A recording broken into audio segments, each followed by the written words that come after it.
Balachandran sir, உங்ககிட்ட இருந்து தொடங்குறேன். ஒரு வாரம் ஆகி இருக்கிறது உச்சநீதிமன்றத்துடைய தீர்ப்பு வந்து.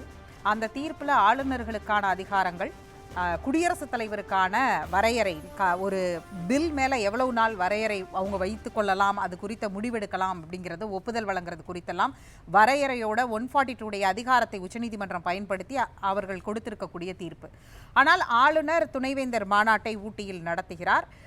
குடியரசு துணைத் தலைவர் அதில் பங்கேற்கிறார். இதே நேரத்தில் குடியரசு துணைத் தலைவர் வந்து 142வை ஒரு பாம்ஷெல் போல் உச்சநீதிமன்றம் பயன்படுத்துகிறது, பார்லிமெண்ட்டுக்கு தான் அதிகாரம் அதிகம் என்கிற ஒரு அதிகாரத்திற்கான ஒரு யுத்தத்திற்கான ஒரு பேச்சையும் அவர் தொடங்கி வைத்திருந்தார். இந்த சூழலில் அவர் இங்கு சிறப்பு விருந்தினராக அதில் பங்கேற்கக்கூடிய சூழலையும் இன்றைக்கு ராஜ்பவன் அறிவித்திருக்கிறது. உங்களுடைய பார்வை? ஆங்கிலத்தில் சொல்லுவாங்க, இந்த இவ்வளோ பழிக்கு பழிய. பொன்னியின் செல்வனில் வந்து ஆழ்வார்க்கடியான் வந்து ஒரு பெரிய ஒற்றன், இவருக்காக வேண்டிய அனிருத்த பிரம்மராயருக்காக ஒற்றன். வந்தியத்தேவன் வர்றது பார்த்தோன்னே இவர் சொல்லுவார், நான் தகட்டில் பாஞ்சா இவன் கோலத்தில் பாயிறானே, என்னை விட பெரிய ஆளாக இருக்கானேன்னு சொல்லுவார். அது மாதிரி நம்ம ஆளுநருக்கு வந்து எவ்வளவு தூரத்திற்கு சுப்ரீம் கோர்ட் சொல்லிட்டாலும் இதை மீறி ஏதாவது வழி இருக்கா பார்க்கணும் அப்படிங்கிற ஒரு ஆர்வம் இருக்கிற மாதிரி தெரியுது. ஏன்னா இந்த அழைப்பு வந்து ஆளுநர் என்ற முறையில் விடுக்கப்படவில்லை அப்படின்னு சொல்லி ஆளுநர் மாளிகை வட்டாரங்கள்லேருந்து செய்திகள் வருது. வேந்தர் என்கிற முறையில் அழைத்திருக்கின்றார் அப்படின்னு சொல்கிறாங்க. இப்போ வேந்தர்னா இது தமிழ்நாடு அரசுடைய முதலமைச்சரை பற்றி எனக்கு ஒரு குறை உண்டு, அளவுக்கு மீறி பெருந்தன்மையாக இருக்காருன்னு நினைப்பேன் சில விஷயங்களில். இங்கே ஒரேடியாக சட்டம் வந்து போட்டிருக்கலாம், இனிமேல் துணைவேந்தரை நியமிக்கும் அதிகாரம் முதலமைச்சருக்கு உண்டு, வேந்தராக நிர்வாகம் மற்றும் கல்வியில் பழுத்த அனுபவம் கொண்டவர்கள் நியமிக்கப்படுவார்கள் அப்படின்னு சொல்லி முடிச்சிருக்கலாம். அப்போ இவருக்கு வந்து வேந்தருங்கிற பதவியும் போயிருக்கும், இன்றைக்கி வந்து இந்த பிரச்சனையே வந்திருக்காது. இப்போ இதுலெல்லாம் பெங்காலிலாம் நான் வந்து பார்த்துருக்குறேன், வைஸ் சான்சலராக வந்து ஒரு எஜுகேஷனிஸ்ட் இருப்பார், சான்சலராக வந்து பழைய கல்யாணி யூனிவர்சிட்டியில் வந்து சென்னு சொல்லி ஒரு ரிட்டையர்டு ஐசிஎஸ் ஆஃபீஸர் இருந்தார், அல்லது ப்ரொஃபஸர் ஒருத்தர் ரிட்டையராக 72 வயசில் இருக்கார், அவர் வந்து அவங்க வந்து இதில் போட்டிருக்காங்க, நார்த் பெங்கால் யூனிவர்சிட்டியில் வந்து சான்சலராக போட்டிருக்காங்க. அது மாதிரி தாராளமாக போட முடியும். ஆனால் இவங்க வந்து பெருந்தன்மையாக ஒரேடியாக ஒருத்தர் மட்டம் தட்டின மாதிரி இருக்கக்கூடாதுன்னு நினச்சாங்களோ என்னமோ, வேந்தருங்கிறத ரீட்டைன் பண்ணிவிட்டு அந்த வேந்தருங்கிற முறையில் என்ன மிஸ்chief நடந்துக்கிட்டு இருந்ததோ அதை மட்டும் விளக்கணும் அப்படின்னு சொல்லி துணைவேந்தர் நியமிக்கிற அதிகாரத்தை முதலமைச்சர் கொடுத்து சட்டமன்றத்தில் சட்டம் ஏற்றினாங்க. இப்போ வேந்தருங்கிறது இவர் வந்து தமிழ்நாடு அரசுக்கு சொந்தமான பல்கலைக்கழகங்களுக்கு மட்டும்தான். இவர் வேந்தருங்கிற முறையில் இன்விடேஷன் கொடுத்தாருன்னா அப்போது சென்ட்ரல் யூனிவர்சிட்டிக்கு வந்து இவர் எப்படி வேந்தர்னு கொடுக்க முடியும்? ஆனால் அந்த அழைப்புல சென்ட்ரல் யூனிவர்சிட்டி, தனியார் பல்கலைக்கழகங்கள் அனைவருக்குமான அப்படின்னு தானே இருக்கு. ஆமாம், அதான் கேட்குறேன் நான். இவர் சென்ட்ரல் யூனிவர்சிட்டிக்கு வந்து இவர் வேந்தர் கிடையாது. ஒருவேளை ரெக்டராக இருக்கலாம் அல்லது விசிட்டராக இருக்கலாம், அது அந்தந்த யூனிவர்சிட்டி லாவை பொறுத்து எப்படி சட்டம் போட்டாங்க போது நிச்சயமாக வேந்தர் இல்லை. அப்போ இவர் வேந்தருங்கிற போது அவங்களுக்கு எப்படி அழைப்பு விடுக்க முடியும்னு கேள்வி வரும். அதே மாதிரி பிரைவேட் யூனிவர்சிட்டி எதுக்குமே இவர் வந்து வேந்தர் இல்லை, அப்படின்னால இவர் எப்படி அழைப்பு விடுக்க முடியும்? அப்போ இந்த அழைப்பிதழ் எப்படி இருக்குன்னு நமக்கு தெரியாது. இது ஆளுநர் மாளிகை வட்டாரங்கள் சொல்கிறாங்க வேந்தர் என்ற முறையில் அழைப்பு விடுத்திருக்காரு அப்படின்னா அது வந்து it's a defective in procedure, அந்த மாதிரி அழைப்பு விடுக்கப்பட்டது. பட் ஹேவிங் செட் திஸ், நான் ஒன்று சொல்கிறேன், யார் வேணுனாலும் இந்த நாட்டில் எந்த மீட்டிங் வேணாலும் கூட்டலாம். இவர் வந்து கவர்னருங்கிற முறையில் இந்த மீட்டிங் கூட்ட முடியாது. ஏன்னா கவர்னர் வந்து ஏற்கனவே சுப்ரீம் கோர்ட் தெளிவாக சொல்லிட்டாங்க, தேர்ந்தெடுக்கப்பட்ட அரசு தான் பாலிசி ஃபார்முலேஷன், கொள்கை முடிவுகளையும் எடுப்பார்கள், கொள்கை முடிவுகளை நடைமுறைப்படுத்துவதற்கான அதிகாரமும் தேர்ந்தெடுக்கப்பட்ட சட்டமன்றத்திற்கு தான், சட்டமன்றத்தினால் நியமிக்கப்பட்ட முதலமைச்சர் மற்றும் அமைச்சரவைக்கு தான் உண்டு. இது தெளிவாக சொல்லப்பட்டு விட்டது. அதனால் இவர் வந்து ஆளுநருங்கிற முறையில் இந்த அழைப்பு வந்து விடுக்க முடியாது. ஆனால் வேந்தருங்கிற முறையில் அழைப்பு விடுத்தா என்ன டிஃபெக்ட் இருக்குன்னு சொல்லிட்டேன். என்னுடைய அபிப்பிராயத்தில் RN ரவின்னு இவர் அழைப்பு கொடுத்துருக்கலாம். ஏன்னா யாரும் இந்த நாட்டில் யாரையும் வந்து ஒரு இன்விடேஷன் வச்சு கூப்பிடலாம். இப்போ நான் வந்து முந்தைய வந்து தில்லி தமிழ் சங்கத்துக்கு தலைவராக இருந்தேன். இன்றைக்கி நான் வந்து இந்த தொல்காப்பியப்படி இதில் வந்து வெளி மாநிலங்கள்லேருந்து வெளி மொழிகள்லேருந்து வர்றதெல்லாம், திசைச்சொற்கள்லேருந்து வர்றதெல்லாம் தொல்காப்பிய இலக்கணப்படி வரமாட்டேங்கிறது, இதை பற்றி ஆலோசிக்கணும் அப்படின்னு சொல்லி தமிழர்கள் எல்லாரையும் கூப்பிட்டேன்னா யாரும் அப்ஜெக்ட் பண்ண போகிறதில்ல. என்னுடைய தனிப்பட்ட முறையில் நான் கூப்பிடலாம். இங்கே RN ரவிங்கிற முறையில் தனிப்பட்ட முறையில் அவர் கூப்பிட்டாருன்னா என்ன பேசுகிறாருங்கிறது வேறு விஷயம், ஏதாவது பேசுகிறத கூப்பிட்றாருங்கிறத யாரும் அப்ஜெக்ட் பண்ண மாட்டாங்க. ஆனால் அடுத்து வந்து மாநில அரசு நிச்சயமாக தன்னுடைய துணைவேந்தர்களுக்கு சொல்லும், யாரும் எதுவும் பேசி. இது வந்து அந்த தீர்ப்புக்கு எதிரானது அப்படிங்கிற பார்வையை பார்க்கணுமா இவர் கூட்டக்கூடிய இந்த மாநாட்டை, அல்ல இதற்கு முன்பு துணைவேந்தர்களாக இருந்த திரு பாலகுருசாமி போன்றவர்கள் சொல்லக்கூடிய அளவிலான இந்த தீர்ப்பு வந்து இவர் துணைவேந்தர் மாநாட்டை கூட்டுறதை கட்டுப்படுத்தாது, இது வேறு அது வேறு அப்படிங்கிற பார்வையிலிருந்து அதை பார்க்கணுமா? எப்படி அதை பார்க்கணும்? அப்படிதான் பார்க்குறேன். அதாவது இந்த தீர்ப்பு வந்து இவர் இந்த மாநாட்டை கூட்டுறதை கட்டுப்படுத்தாது, ஆனால் இந்த மாநாட்டை எந்த டெசிக்னேஷனில் கூப்பிட்டுருக்காரு அப்படிங்கிறத பற்றி நான் ஏற்கனவே சொல்லியிருக்கேன். RN ரவி என்ற முறையில் அழைத்திருந்தால் அது கட்டுப்படுத்தாது. அதே சமயம் இந்த கூட்டத்தில் எடுக்கும் எந்த முடிவும் தமிழ்நாடு அரசுக்கு சொந்தமான பல்கலைக்கழகங்களின் துணைவேந்தர்களை கட்டுப்படுத்தாது. அவங்களுக்கு இவர் சொல்றதுக்கு இவருக்கு எந்த அதிகாரமும் கிடையாது. இதுதான் உண்மை. இப்ப இது அடுத்த கட்டம் எதை நோக்கி நகரும் அப்படின்ற ஒரு கேள்வி இருக்கு. இந்த தீர்ப்பை வைத்து தான் இன்றைக்கு 2 மசோதாவுக்கு வேற அவர் ஒப்புதல் வழங்கியிருக்கிறார். ஒரு பக்கம் இந்த தீர்ப்பை வைத்து தான் இங்க வேந்தர் யார் அப்படிங்கிற இடத்திற்கான ஒரு சர்ச்சை எழுந்தது. இப்ப அதற்கு நீங்களே அதை சொல்லிட்டீங்க. இந்த அரசு அந்த மசோதாவிலேயே தெளிவா வேந்தருக்கான அதிகாரங்கள் வரையறைக்குள்ள தானே போயிருக்கிறாங்களே தவிர வேந்தருங்கிற பதவி அவரிடமிருந்து பறிக்க போகல அப்படின்றத சொல்றீங்க. ஆனால் துணைவேந்தர்கள் நியமனம் அவர் அந்த கூட்டத்துக்கான அஜெண்டாவா சொல்லியிருக்கிறதுல தேசிய கட்டமைப்புல கல்வியை மேம்படுத்துறது அப்படிங்கிறது ஒன்று இருக்கு. அப்புறம் ஆர்டிஃபிஷியல் இன்டெலிஜென்ஸ் மற்றதெல்லாம் வச்சிருக்கிறாங்க, எக்ஸ்பர்ட்ஸோட கான்க்ளேவ் அதை பேச போறாங்க, அதெல்லாம் இருக்குதுல. ஆனால் இந்த தேசிய கட்டமைப்புங்கிறத துணைவேந்தர்களை அழைத்து பேசுறதுங்கிறது இங்க மாநில அரசு தேசிய கல்விக் கொள்கைக்கு எதிராக இருக்கு. அப்ப இதை எப்படி அணுகுவாங்க? இது அடுத்த கட்டமா எதை நோக்கி போகும்? நான் ஏற்கனவே சொன்னேன், அவர் என்ன வேணாலும் பேசலாம் மீட்டிங்கில். ஆனால் அவர் பேச்சு மாநில அரசுக்கு அனுப்பப்படும். அவர் அனுப்பலைன்னா பத்திரிகை மூலமாக அவங்களுக்கு தெரியும். அவங்க ஒரு உத்தரவு மட்டும் கொடுப்பாங்க பல்கலைக்கழக துணைவேந்தர்களுக்கு. இந்த மாநிலத்தின் பல்கலைக்கழகங்கள் மாநில அரசின் கொள்கை முடிவுப்படிதான், கல்விக் கொள்கையின்படிதான் நடக்க வேண்டும் என்பது தெளிவுறுத்தப்படுகிறது அப்படின்னு ஒரு வார்த்தை சொல்லிட்டா போதும். அதுதான் அவங்க செய்வாங்க. இப்போ இந்த தீர்ப்பையே சொல்றாங்க இல்லையா, இது கான்ஸ்டிடியூஷனல் பெஞ்சுக்கு மாற்றப்படுறதுல தொடங்கி பல்வேறு கேள்விகள் அதற்குள் எழுப்பப்படுது. இது பார்லிமெண்ட்டுக்கான அதிகாரத்தை சம்பந்தப்பட்டது.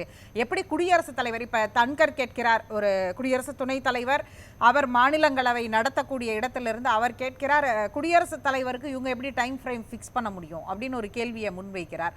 இது அதாவது ஜுடிஷியரி ஓவர் ரீச் அப்படிங்கிற இடத்துல இருந்து அவர் அதை பார்க்கிறார். அவர் அப்படி பார்க்குறாரு.